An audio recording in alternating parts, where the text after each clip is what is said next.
Organiseeritud päikesevarjutuse jälgimine oli Tartus suuremalt planeeritud Majoraadi pargis. Ilm oli selleks soodne, nagu tellitult olid pilveräbalajad jäänud õhtutaevas vähemaks. Kohal oli AHA-keskus oma spetsiaalse teleskoobiga, mida oli võimalik samuti kasutada.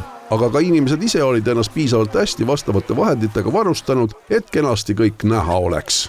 Tulite spetsiaalselt täna siia? Sai tuldud küll. Oli see juba teil nii-öelda kaua aega planeeritud õhtu või tuli niisugune uudis, et täna toimub ja siis tulite? Tegelikult ta tuli uudisena ja siis otsisime neid kohti, kus oleks mingi üritused, kus saaks vaadelda. Suur aitäh AHA-le selle eest. Mis teil kaasas oli, et seda ju palja silmaga näha ei tohi? Päikseprillid võtsin igaks juhuks, aga ega paremat ideed ei ongi. Teleskoop on siin väga hea. Saite läbi selle vaadata? Ja. No millised muljed siis on? No väga põnev, esiteks seda on ju niivõrd vähe ikkagi tegelikult ju väga harva ja väga põnev. Kuna ta nii harva on, siis kasutame juust ja tuleme vaatama ikka. Kõigepealt otsisime üles filmilindi ja siis oli suur probleem, kust leida nagu vaatluskoht. Helistasime tuttavale ja tema soovitas siia tulla ja siin me nüüd oleme. Ja kus filmilint on? Filmilint on praegu siin. Kristof demonstreeri, kuidas sellega vaadatakse. Nii, paned elu ära. No mis sa praegu näed seal?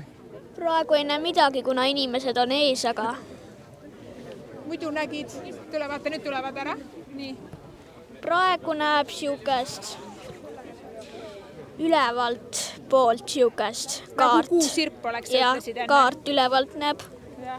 No kuidas sa kirjeldad? On midagi sellist sinu silmad varem näinud? No tõenäoliselt ei ole, on ju? No ühe korra ma vist elus olen käinud seal Toomemäe seal Tähetornis käisin vaatamas. Ma leiutasin nippi, et kui paned zoom'i põhja ja siis tuleb isegi väike pilt välja. Aga palja silmaga ei tohi ju sinna poole vaadata? Ma ajan silmi pilukil. Pildid tulevad siis sellised.